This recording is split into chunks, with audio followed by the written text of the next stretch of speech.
Welcome, everybody. This is Avoiding the Addiction Affliction, brought to you by Westwards Consulting. I'm Mike McGowan.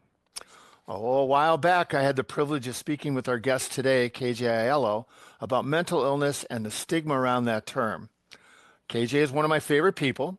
She's a Toronto-based mentally ill writer whose work includes essays, op-eds, and recently released a nonfiction book titled The Monster and the Mirror, which explores the intersection of speculative fiction and mental illness.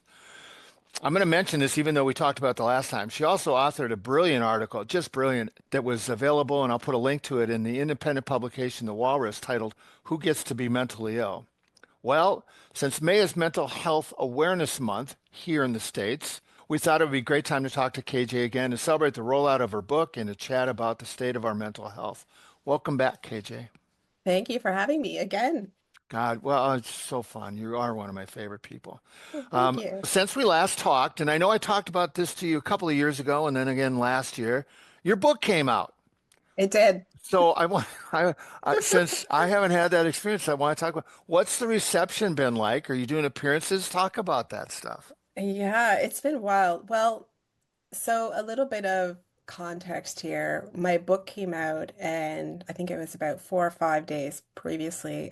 My cat passed away, and I know, the state of the world, oh, cat passing away, but Oh, no, no, it no. really, yeah, she was my little companion. So, and then 3 days after that, I started an MFA program.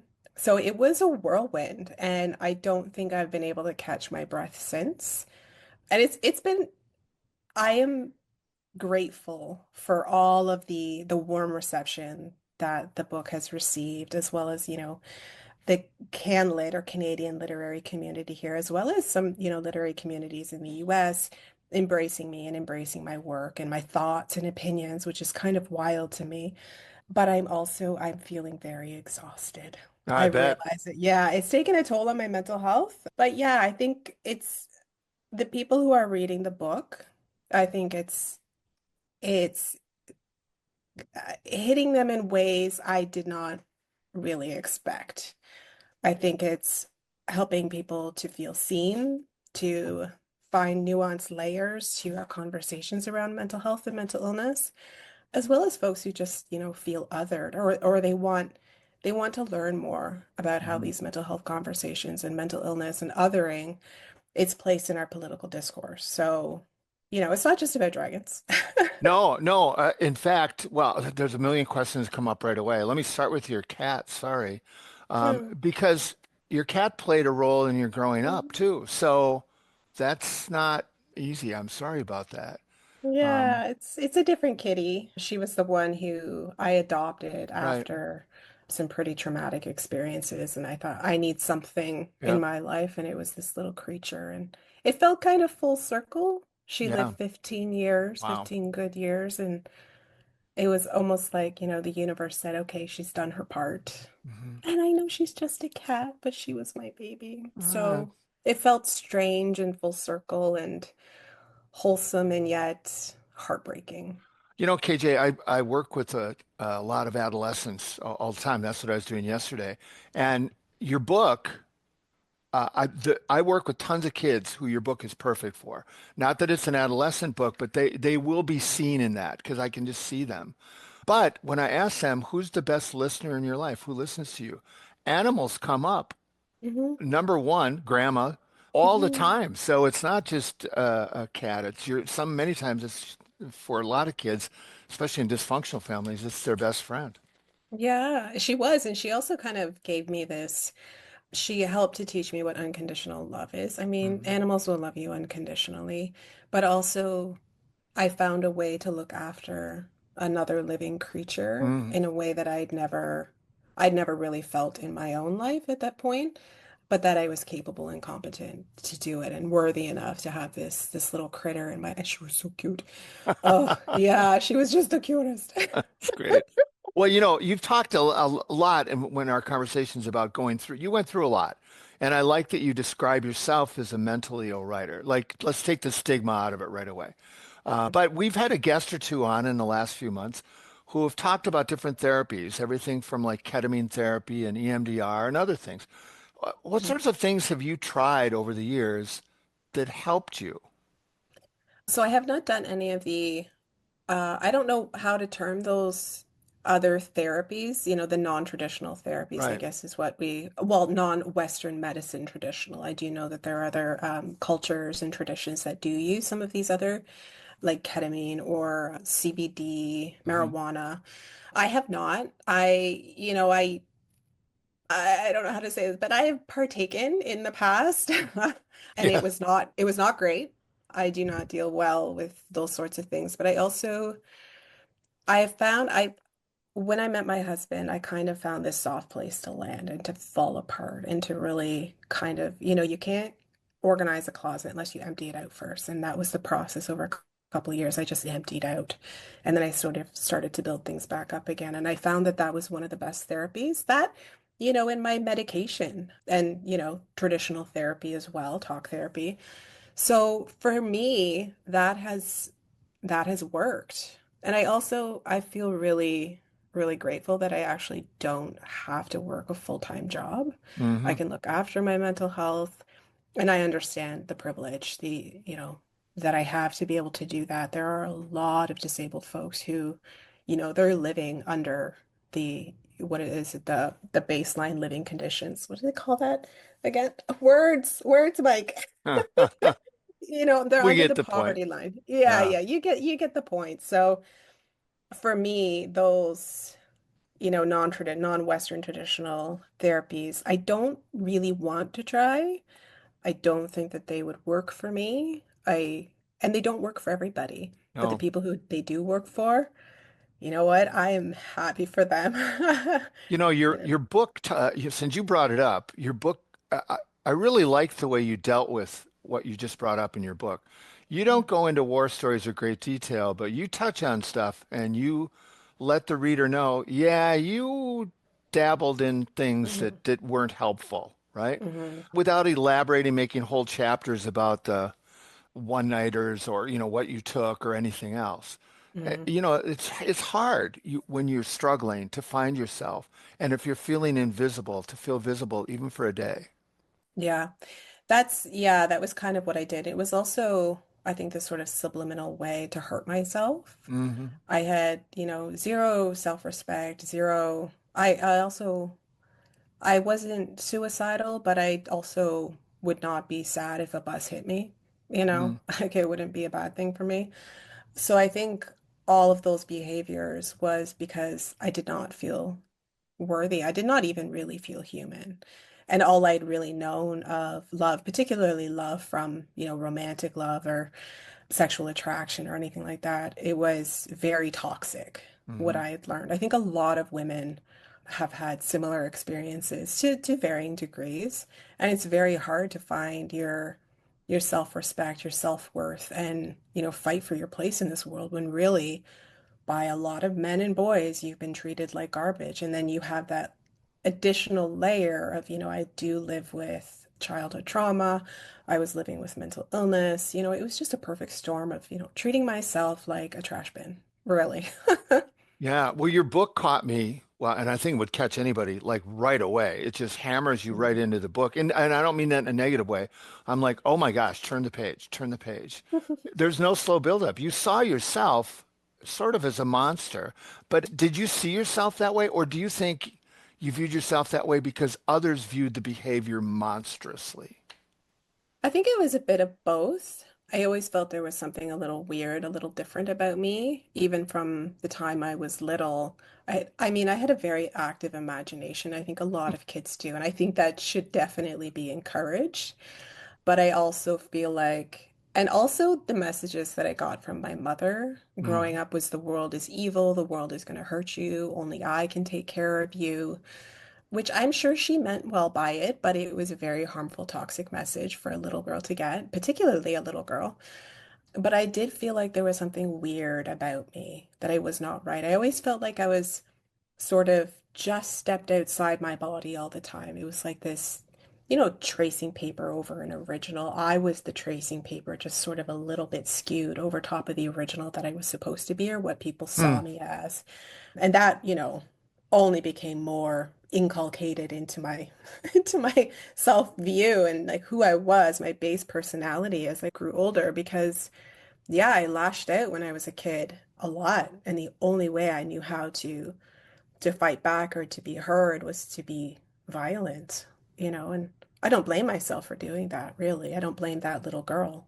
Well, some of the violence, when you're being bullied, Hmm. they made movies about some of it. Some of your behavior, especially with the little boy in the fence, seemed justified and Hmm. almost heroic, but then you're the one punished for it. Yeah, I mean, of course I would be. First of all, it was the 80s, so let's be Yeah, all real. I right. mean, Yeah. we did not have conversations about bullying.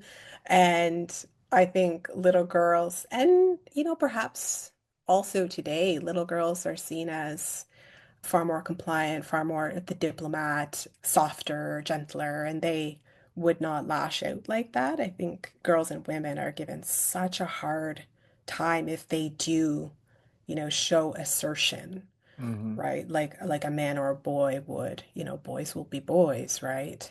And that little boy, he was very much, I don't blame him either because where did he learn that behavior, right? Well, and that's what I was going to ask you. Children, right, get most of their emotions through the adults and are defining them. So you can, at some age, you're only as helpful or healthy as the adults are. If the adults aren't empathetic or understanding or themselves not functioning, with a la your mom. Yeah. Yeah, I think you're correct in that. And I do think there's a lot of nurturing element. You have your nature versus nurture. I definitely think for me there is the nature part of me. I had, sort of the risk factors for mental illness. I was a strange child right out of the womb. I was a strange child. I think cool now, but Yeah, it comes across as cool. Right, right. But I also think, the nurture aspect for me really layered over top of the cool kid I could have been or would have been allowed to have, been celebrated for all my weirdness. I'm glad weird and nerd is in style now because, Hmm. it's so yeah, I think that if there are little kids doing things that are particularly alarming or violent or lashing out, I don't really want to blame the children for doing that because I do think that there was something learned there, some message they received, whether the parents knew or know they're doing it or not. I do think it's parents' responsibility to not fix themselves first, but address your problems for your kids. Yeah, don't give them Yeah. to your kids, right? Don't give them to your kids. We call that intergenerational trauma. Uh, I used to Yeah. tell parents when I was in therapy, please sneeze into your elbow, don't sneeze on your kid, right? Oh my God. That's perfect. Yeah, well, that's kind of the, I mean, not, by the way, not all of them got it, but I love it. I love it. you I'm know, gonna you, use it. good. You interweave so much into your book. Oh, by the way, there it is. Oh my It's goodness, wonderful. you have it. Although it's the mirror is not, but the mirror is very interesting. And early on, you talk about Frankenstein's monster, Mhm. which I think Yeah. is an interesting place to see yourself. Yeah, I think Frankenstein's monster also resembled a lot of my mother. I think that, not that my mother was Frankenstein or anything, monstrous like that, but I do think that there are entire aspects of her that lived in such profound grief, and it was a grief of what could never have been, or she believed at the time would never be. I do think there were a lot of opportunities where she could have addressed her own childhood trauma and her own loss. Hmm. She didn't really have a father growing up. She was the mistress's baby. She was Mm. the love child. So there was already that layer of not being accepted, of being the mistake. And, her mother went through a lot in her life and, didn't fix herself either, but, that was the 50s. So I do think that that grief that my mother was never able to address became something monstrous for her. And then, for me and my brother, particularly for me, my mom definitely transferred a lot of her emotions and feelings and messages to me because I was the girl. I was Yeah. her little girl. I was her little princess, even though I did not want to wear dresses. Yeah, she's a very strong character, Well, that woman. and the character we're talking about for those of you listening and watching is the book Frankenstein, not the movie. The movie's great, and Young Frankenstein is the best movie ever. But the book Frankenstein, the Mhm. Frankenstein's monster is totally different in the book than comes across in the Yes. movie. Yeah. Explores their emotions and very empathetic in a lot of it. Mhm. You know, you had a line in your book that made me really sad, but I could see tons of people I've worked with it. And the line is, I know I am different and different is bad. Mhm. Yeah. Yeah. Why is different bad? Who defines Yeah. that? Yeah. I mean, are we in a therapy session, Mike? Well, no, well, it's kind of like a lot of people wonder that, you know, that I see it Yeah. all the time. I'm different, different is bad. Why isn't different great? I like I different. Yeah, well, I think that's also because you're a very well-adjusted person, with a lot of self-reflection and being able to observe the world from, both that eagle-eye view, but being able to go deeper into the human condition and human psychology. And I think different for a lot of people brings fear, Yep. right? Because I think particularly right now, we have a lot of fear in our world right now. I think those who do not recognize that fear being transferred onto difference are the people who are in power right now. I'm not gonna, but I think that difference challenges us in a way that is extremely uncomfortable, in a way that perhaps makes us feel like we are losing control. Like, take colonialism for starters. And up here in Canada, I don't know if you have it in the US, there's this movement called land back, and it means giving the land back to the indigenous people. Now, it doesn't, for in some cases, it does mean actually giving physical land back, but what it also means is returning self-agency and sovereignty and governance over themselves. Because still our indigenous communities are, they're far more policed and governed than white folks or, immigrants. And most of us are immigrants or first, second generation. So I think that when somebody who is, a colonizer and, white folks or whatever hear that term land back, they think that's something threatening, that they're going to lose out, that their way of life is being threatened. And it's not. It's not. The pie is infinite, right? We all have a right to live, a right to be in our space. But I think that's the difference that people are really afraid of. And that's obviously a bigger, more political, sociological kind of take on that. But when you apply to mental illness and you see a very specific difference, like somebody living with schizophrenia, that can be frightening, even though, we do now, thank God, have this message that people with mental illness are not exactly violent people. We are far more likely to be victims of violence than a mentally healthy person than to actually perpetrate it ourselves. So I think any kind of difference, it threatens people, Yeah, you know. I think fear is it. I think you quote Yeah. Amanda Leduc, right, in your book, Mm, who talks about, you know, the speculative fiction and fantasy and how the protagonists are always different, set mm. apart, and that in a lot of it they're feared by the as they would say in AA normies, right? The normies. Yeah. Yeah. Well, she writes very specifically in her book, Disfigured is the one that you're referencing, and I recommend everybody to read it. There is an aspect she talks about with mental illness, but it is about how disability, both, physical and invisible and, mental illness, how they are framed in fairy tales. And sum it up, her thesis is that the disability is either a punishment, a Hmm. lesson, right? She often refers to, I think it's Hans, my hedgehog, or one of the Grimm's fairy tales, but the main character is punished through difference, through a disfigurement. So it's almost like, any kind of difference is a punishment. we are not normal, aka able-bodied, able-minded, white, cis male, hetero, you know what I mean? Like, yeah, so the way she framed it just I feel like can be applied to a lot of ways we tell stories in our Western culture, right? Yeah, and you use just from Frankenstein to Game of Thrones to Harry Potter to Lord of the Rings. You identify, or at least in the book, with quite a few characters weaving in and out. I think we talked about Game of Thrones the last time you were on, right? And Yeah, Daenerys.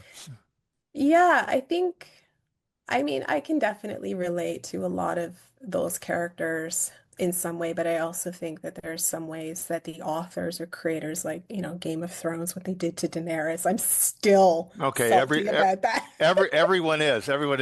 They just want to take the last season and just start Oh, over, right? oh my God. Have you Goodness. seen the YouTube clip of the, yeah, you know where I'm going, right? Of The the cast rewrites. reading it, and the cast is all super ticked Yeah. off. Oh my God, they're so angry. Justifiably. I can't remember the actor who played Lord Varys, but I think he just tossed the script. He's like, Yeah, he was, nope, I'm out. yeah. And then it's so he puts her arm around, it's like, Oh, talk well, about a because the traumatizing characters moment. lived it, right? That's the point. Yeah, That's part of the point you're making. Characters live yeah, it. They know, the actors live their character. They know where their character would go. And then somebody else yeah. writes the, and say, what did you see for 7 seasons that you write this? Exactly. Right? Yeah, and I think like particularly for Daenerys, I think that the writers took the easy it was a cop out what they did because I think that their brains were somewhere else or they were running out of money. I don't know. The showrunners were like, nope, too expensive, let's end it. So I think that they took the easy way out, and a lot of times the easy way out is to villainize somebody through Yes. difference, through othering, and that's exactly what happened to Daenerys. There are some people who do defend it, saying, she was showing, signs of being crazy all this time. And it's like, well, or maybe she was living in a very patriarchal, traumatizing fantasy world. And the way she was, responding to that was quite normal. Mhm. Like she lived in fear most of her life because she was Oh, actually being hunted down and sold like a it's, broodmare.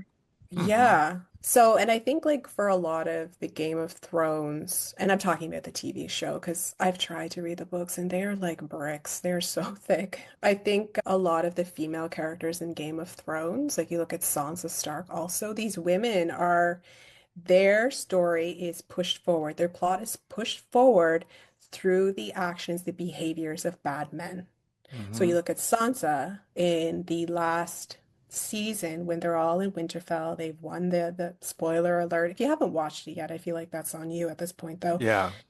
And she meets up again with the Hound and he says, "You're not that little bird anymore." And she said, "If it wasn't for, all of these awful men, using her, abusing her and selling her off and just," she says, "I would have remained that little bird this entire time." And there's a part of me that died when she said that. Yeah.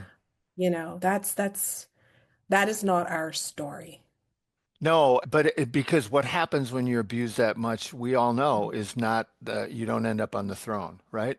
Hmm. And you end up in a really bad place. But Hmm.